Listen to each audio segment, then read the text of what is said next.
James Smith here, guys, aka the Tattoo Butcher. Today I'm going to be covering how to trim and prepare a sirloin, or as some of you might know it as porterhouse or strip loin.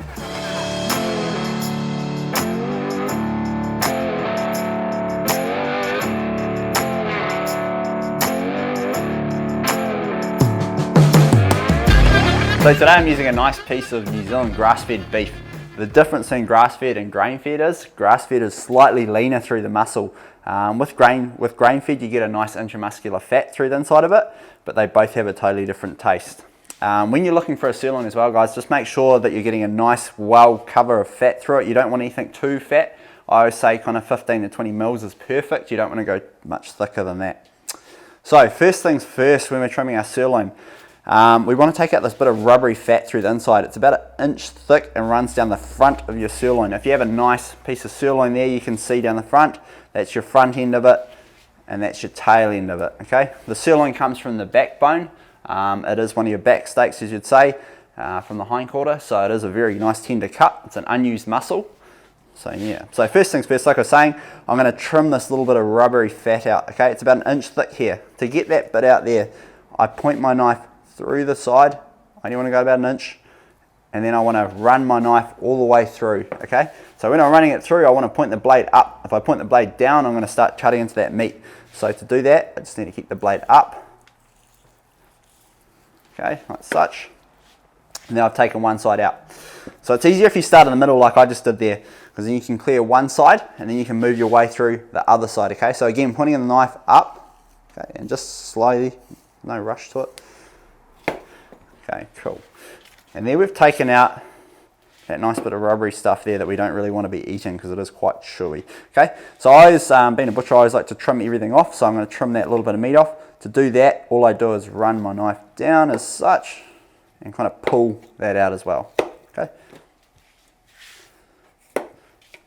cool. Any other excess meat, we can use this for trim, we can use this for mince, anything there. Cool.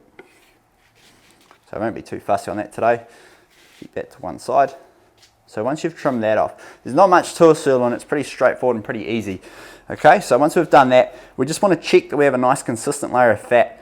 Everyone's different, everyone likes certain amounts of fat on their steaks. I personally like an even, nice cover, nice kind of thin layer. I'm not a huge fan, but I can understand people that do like that fat as well. So I always feel, you can feel if it's quite hard. Okay, if the fat's quite hard, it's quite thick, okay? So all we need to do is just come, and again, we're cutting away from ourselves. We never want to cut towards ourselves, okay? So all I'm going to do is even that fat out. Off.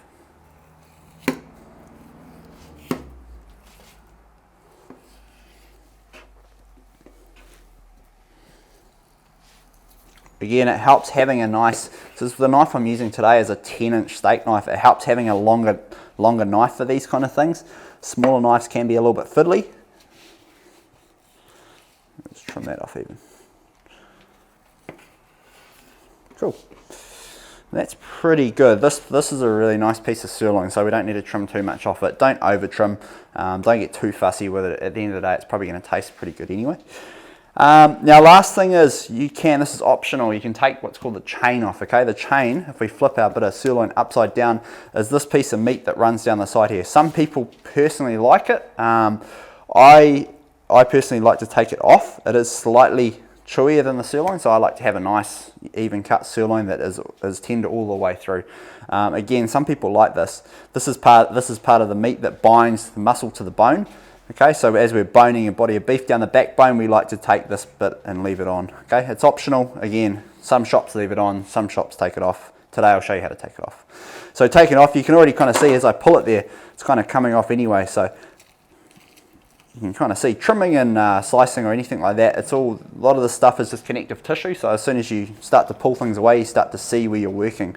Okay, so I am just now going to run, and you only need to tap. And you can see it's already kind of coming off there. We don't want to cut into our sirloin. Sirloin's where the money is that. Cool. And that piece you can even stir fry up. You can do anything with that. Use it for a little stir fry, like I said. Use it for a bit of trim. And then if there's any little excessive pieces of fat off there just being fussy, you can take those off. Awesome. Flip it over, and that's our sirloin all done. Nice and easy. Ready to cut into steaks. Alright guys, that's a wrap. So that's how to trim and prepare your sirloin. Make sure you go check out my other videos and also go check out my Instagram. I'll put the link below. Thanks for watching guys. See you next time.